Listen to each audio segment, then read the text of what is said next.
Hello મારા વાલા વિદ્યાર્થી મિત્રો, મારું નામ છે નિતેશ જોગલ અને તમારું સ્વાગત છે એનજે ક્લાસીસ ગુજરાતીમાં. તો વિદ્યાર્થી મિત્રો, આજે આપણે જોવાનું છે ધોરણ 9 વિષય ગણિત અને તેનું ચેપ્ટર નંબર 1 અને ચેપ્ટર નંબર 1 ની અંદર તેનું સ્વાધ્યાય 1.3 અને તેનો દાખલા નંબર 5 છે તે આજના વિડીયોની અંદર આપણે જોવાનો છે.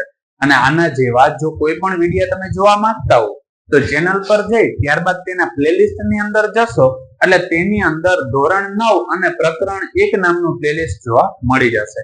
જ્યારે તમે તેની અંદર જશો એટલે તેની અંદર તમને ક્રમ બાય ક્રમ દરેક વિડીયો ત્યાં જોવા મળી જશે. તો આ વિડીયો જોયા પછી એને પણ જરૂરથી ચેક કરી લેજો.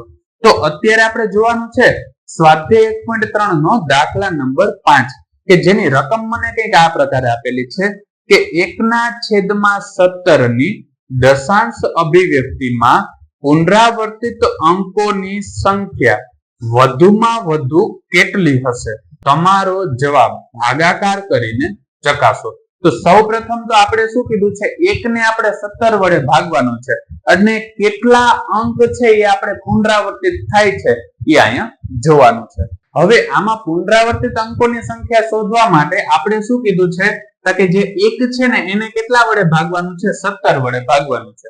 અને આ દાખલો છે ને એમાં ભાગાકાર ખૂબ જ લાંબો થાય છે અને એમાં માઇનોર પણ મિસ્ટેક તમે ના કરો એટલા માટે જ જે 17 નો ઘડિયો છે ને મેં અહીંયા લખેલો છે. એટલે તેની અંદર જોઈ અને આસાનીથી તમે એની સાથે સાથે જવાબ આપતા જાઓ કે જેથી આસાનીથી તમને એ સમજાઈ જાય અને આગળ જતા કોઈ પણ જગ્યાએ એમાં ભૂલ થવાની શક્યતા ના રહે, કેમ કે આ દાખલો છે બાકીના દાખલાની કમ્પેરિઝનમાં લાંબો થાય છે એટલા માટે. તો સૌપ્રથમ તો આપણે જોઈએ તો આ 1 છે 17 કરતા કેવું છે? નાનું છે. એટલે હું અહીંયા મૂકી દઈશ પોઈન્ટ અને અહીંયા 1 0 મૂકી શકું. તો 1 0 મૂકું તો એ 17 કરતા તો એ કેવું છે? 10 તો નાના જ છે.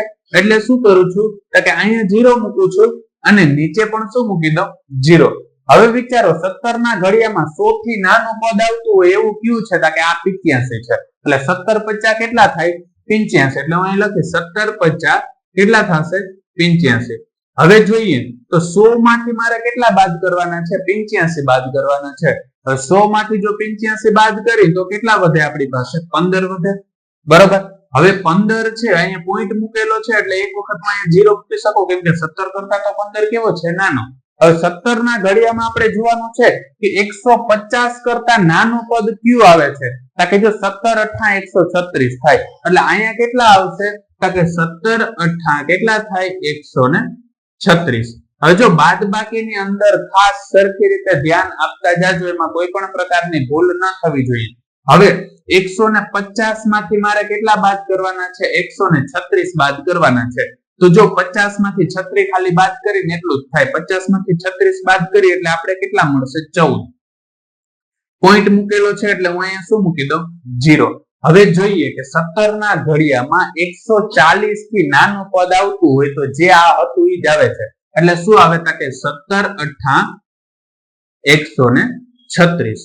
હવે આમાંથી આપણે બાદબાકી કરીએ તો જો હવે આની અંદર આપણી પાસે કેટલા હતા? 140 છે ને એમાંથી 36 બાદ કરવાના છે તો કેટલા વધશે? 4 વધે. અને અહીંયા મૂકી દઉં છું 0. હવે 17 દુ કેટલા થશે? 34. આપણે ખબર જ છે 17 દુ કેટલા થાય? 34. એટલે અહીંયા મૂકી દઉં છું 34. હવે 40 માંથી 34 જાય તો કેટલા વધે આપણી પાસે? 6 વધે. અને પોઈન્ટ પાછો મૂકેલો છે એટલે 1 મૂકી દઉં 0.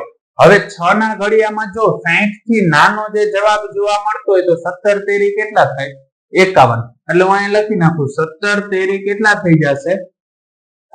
51. હવે 60 માંથી 51 જાય તો કેટલા વધે? 9. પોઈન્ટ મૂકેલો છે એટલે મૂકી દઉં 0. હવે જોઈએ તો પાછું 17 50 કેટલા થશે? 85. એટલે હું અહીં લખીશ 17 50 કેટલા થાય? 85.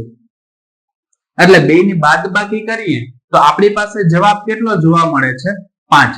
હવે અહીંથી છે ને દાખલો આ ઉપરથી ગણું છું. ત્યાં શેષમાં આપણે કેટલા જોવા મળ્યા હતા? 5 જોવા મળ્યા હતા. એટલે અહીંયા પાછો મૂકી દઉં છું 0. બરોબર. ઈ ની પદ હું અહીંયા લખું છું એટલે ખાસ યાદ રાખજો. અહીંયા મૂકી દીધું છે 0. હવે 17 ના ઘડિયામાં જો તો 17 દુ કેટલા આવશે? 34. એટલે અહીંયા 17 દુ કેટલા થઈ જાય? 34. હવે 50 માંથી 34 બાદ કરીએ એટલે આપણે કેટલા મળશે? 16 મળશે. અને પાછળ મૂકી દઉં છું 0. હવે 160 થી નાનું પદ હોય એવું કયું આવે? કે 17 નવા કેટલા થાય છે 153 એટલે હું લખું 17 નવા 153. હવે આ બે ની આપણે બાદબાકી કરીએ તો અહીંયા આપણે કેટલા મળે છે 7 મળે છે અને પોઈન્ટ મૂકેલો છે એટલે હું અહીં મૂકું છું 0. હવે 70 થી નાનું પદ કયું આવે છે કે 17 ચોક 68 એટલે 17 ચોક કેટલા થઈ ગયા 68. આ બે ની બાદબાકી કરી તો કેટલા મળ્યા 2 પોઈન્ટ છે એટલે અહીં 0 મૂકી શકું. હવે 17 એકુ કેટલા થશે 17 એટલે વૈધા આપણી પાસે પાછા કેટલા 3. હવે 3 છે એટલે હું અહીંયા મૂકી દઉં 0. હવે 17 દુ તો 34 થાય એટલે પાછું આવશે 17 એકુ 17. હવે જો આગળ સાદું રૂપ આપીએ તો જો હવે 30 માંથી મારે કેટલા બાદ કરવાના છે 17 બાદ કરવાના છે. 30 માંથી 17 જાય તો કેટલા વધે 13 વધે. હવે પોઈન્ટ મૂકેલો છે એટલે હું અહીં મૂકું છું 0. હવે આ જે પદ છે ને એને હું અહીં લખી નાખું છું. આ 130 આપણે અહીંયા હતા એટલે મૂકી દીધા છે. હવે 17 ના ઘડિયામાં જો 130 થી નાનો પદ કયું છે કે 17 સત્તા 119 થાય તો 17 સત્તા કેટલા થશે 119. હવે આ બે ની આપણે બાદબાકી કરવાની છે એટલે અહીંયા આપણે કેટલા મળશે 11 પોઈન્ટ છે એટલે મૂકી દઉં 0. હવે 110 થી નાનું 17 છક કેટલા થાય 102 એટલે 17 છક કેટલા થઈ જશે 102.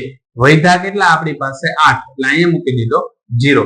હવે જો 8 થી નાનો એટલે 80 થી નાનો 17 ચોક કેટલા થાય 68 એટલે અહીંયા આવી જશે 68.